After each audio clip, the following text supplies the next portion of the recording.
Hi friends, welcome to my channel. ఆస్తి మొత్తం దీప పేరు మీద రాసి జ్యోత్స్నాకి ఊహించని షాక్ ఇచ్చిన దశరథ. అసలు ఇదంతా ఎలా జరగబోతుందనేది ఈ వీడియోలో తెలుసుకుందాం. జ్యోత్స్న అయితే ఖచ్చితంగా నీ కొడుకు నిజాన్ని బయట పెట్టేసి ఉంటాడు గ్రాని, అందుకే డాడీ అలా మాట్లాడుతున్నాడు అని అంటూ ఉంటే, ఏంటే అంతేలే, నీ కొడుకు ఏంటి, మొన్నటి వరకు నాన్న అని పిలిచి ఇప్పుడు నీ కొడుకు అంటున్నావా? ఎంతైనా నువ్వు దశరథ సుమిత్రల కూతురువి కదా అని అంటూ ఉంటుంది పారిజాతం. గ్రాని, ఇంకా నీ కళ్ళు తెరుచుకోవడం లేదేంటి?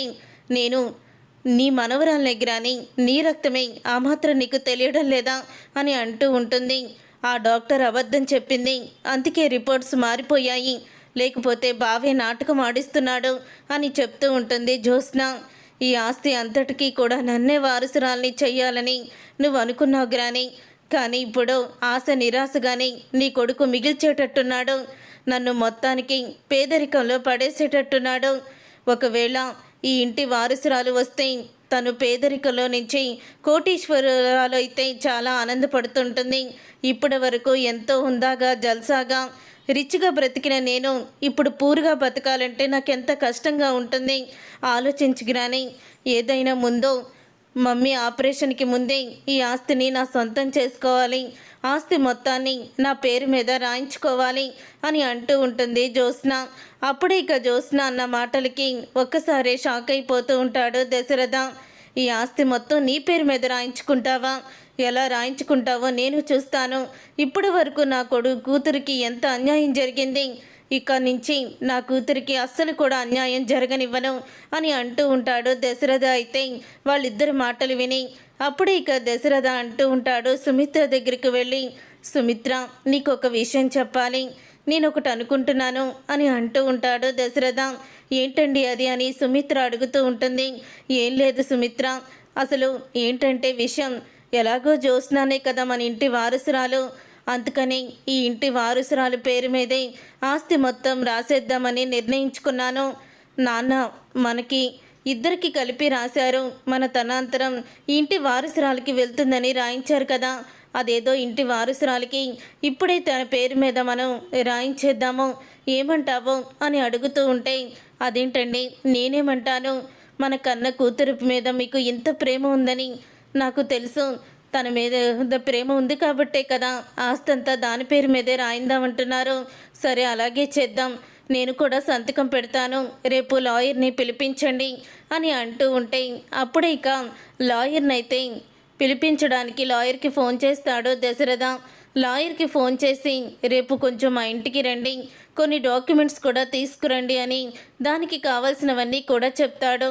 అప్పుడే రేపు ఉదయమే వచ్చేస్తాను దశరథ గారు అని అనడంతో ఇక దశరథ శివనారాయణ దగ్గరికి వెళ్ళి అప్పుడు కూడా అంత ఆస్తి గురించి చెప్తూ ఉంటాడు. నాన్న, ఆ రోజు ఆస్తి పంపకాల్లో నాకు సుమిత్రకి నువ్వు ఆస్తిని రాశావు, మా తదనంతరం వారసురాలకి చెందేలా రాశావు, ఇప్పుడు పూర్తిగా వారసురాలి పేరు మీదే ఆస్తి మేము రాయాలనుకుంటున్నావు నాన్న అని అంటూ ఉంటే, సరే అయితే నీ ఇష్టం, సుమిత్రతో చెప్పి నీ ఇష్టం వచ్చినట్టు చెయ్యి అని అంటూ ఉంటాడు శివనారాయణ. ఎప్పటికైనా ఇంటి వారసురాలకే కదా ఈ ఆస్తి అంతా, ఇప్పుడు రాస్తే తప్పేముంది అని అంటూ, పెళ్ళైనప్పుడు మనం అన్నీ కూడా వివరాలు మాట్లాడుకొని అప్పుడు చేసుకోవచ్చు అని చెప్తూ ఉంటాడు శివనారాయణ. ఇక ఉదయం అవుతుంది. ఉదయం అవ్వగానే కార్తీక దీపని తొందరగా రమ్మని ఫోన్ చేస్తాడు దశరథ. అయితే వాళ్ళిద్దరూ కూడా పొద్దున్నే అయితే వచ్చేస్తారు. అలా పొద్దున్నే వచ్చిన తర్వాత అప్పుడు ఇక కాంచన కూడా అక్కడికి వస్తుంది.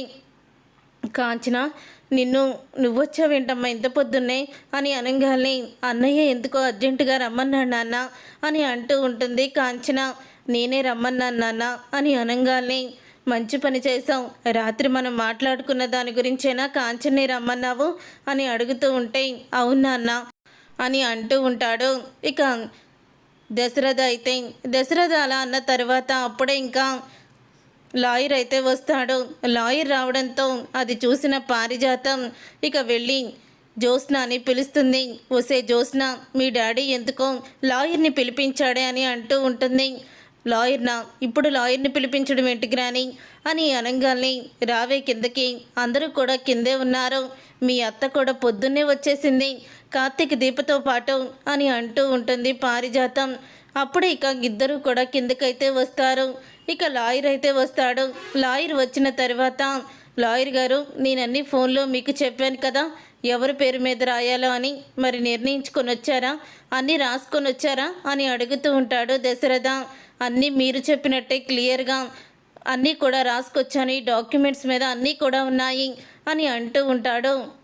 లాయర్ అయితే మరి ఇంకెందుకు, ఈ ఇంటి వారసురాలు పేరు మీద మేము ఆస్తి మొత్తం కూడా రాసేస్తున్నాము, కాబట్టి మా చేత సంతకాలు చేయించుకోండి అని అంటూ ఉంటాడు.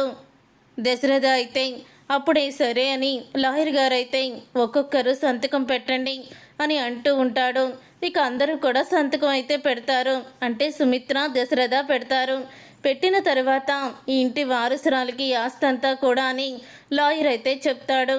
అప్పుడే శివనారాయణ, ఇది అప్పుడు నేను వీలునామా రాయించినప్పుడు ప్రత్యేకంగా రాయించింది, ఇది కూడా చదవండి అని అంటూ ఉంటాడు శివనారాయణ. అప్పుడే లాయర్ అయితే నా కూతురు కాంచనకి నా పేరు మీద ఉన్న ఆస్తి మొత్తం నా తదనంతరం తనకే వెళ్తుంది అని ఇక శివనారాయణ వీలునామా రాస్తాడు. అప్పుడు ఇక కాంచన అయితే వద్దు నాన్న, నాకు మీ ప్రేమ అభిమానాలు ఉంటే చాలు, నాకు ఆస్తులేమీ అవసరం లేదు అని అంటూ ఉంటుంది. కాంచన, నువ్వు అలా అన్నా కానీ నా మనసు మాత్రం నా కూతురికి పెట్టుకోవాలని ఉండదా? ప్రతి తల్లిదండ్రులు పిల్లల కోసమే కదా చేసేది, అలాగని కొడుకుకి కొంచెం ఆస్తి కూతురికి ఏమీ లేకుండా పంపించలేరమ్మా, అందరినీ కూడా సమానంగానే చూడాలి అని అంటూ ఉంటాడు శివనారాయణ. తర్వాత ఇక సార్ ఈ దీంట్లో ఇంకో కవర్ కూడా ఉంది అని లాయర్ అడుగుతూ ఉంటే అది కూడా చదవండి పైకి అని అంటూ ఉంటాడు శివనారాయణ. అప్పుడు ఇక దాసు అనే పేరు గల వ్యక్తికి నేను ఈ ఆస్తిని రాస్తున్నానని దాసు పేరు మీద కూడా కొంత ఆస్తి శివనారాయణ అయితే రాస్తాడు. అది చూసి షాక్ అయిపోతూ ఉంటుంది పారిజాతం. ఇక వెంటనే ఈ లెటర్ తీసుకొని చదువుతుంది. అదంతా కూడా తన కొడుకు దాసు పేరు మీద ఉన్న ఆస్తి అని అనగానే ఏమండి మీరు అని అంటూ ఉంటే అవును పారిజాతం, నేను దాసు కూడా నా కొడుకు అనుకొని ఆస్తిలో భాగం రాశాను అని అంటూ ఉంటాడు శివనారాయణ. నేనెంత బుద్ధి తక్కువ పని చేశాను, ఆ రోజు నేను అసలు అలా చేసి ఉండకపోతే బాగుండేది అని అనుకుంటూ ఇక బాధపడుతూ ఉంటుంది పారిజాతం. అయితే తర్వాత ఇక జ్యోత్స్నాకైతే అనుమానం అయితే వస్తుంది. ఇంటి వారసురాలు అంటున్నారు కానీ దాంట్లో ఏ పేరు రాశారో మాత్రం కనిపించడం లేదు. అలాగే పలానా పేరుని ఇక్కడ కూడా చెప్పలేదంటే ఆ లాయర్తో ఏదో గుట్టుగానే చెప్పారు డాడీ, అదేంటో తెలుసుకోవాలి అని అనుకుంటూ ఉంటుంది. లాయర్ ఇంతలోకి బయటికైతే వస్తాడు. వచ్చిన తర్వాత అప్పుడే ఒకసారి డాక్యుమెంట్స్ ఇస్తారా అని అడిగి తీసుకుంటాడు. వాళ్ళ కూతురు దశరథ కూతురే కదా అని చెప్పేసి అతని కూడా ఆ పత్రాలు అయితే ఇస్తాడు. ఇచ్చిన తర్వాత దాంట్లో ఇంటి వారసురాలు దీప అని దీప పేరు అయితే ఉంటుంది. దీప పేరు చూసి షాక్ అయిపోతూ ఉంటుంది జ్యోత్స్న.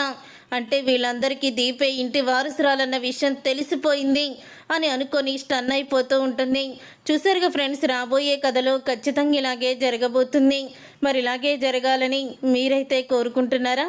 అయితే వీడియోని తప్పకుండా లైక్ చేసి ఛానల్ని సబ్స్క్రైబ్ చేసుకొని పక్కనే ఉన్న గంట సింబల్పై ఆల్ అని క్లిక్ చేయండి. అప్పుడే మేము పెట్టే ప్రతి వీడియో మీరు మిస్ కాకుండా చూసేవచ్చు.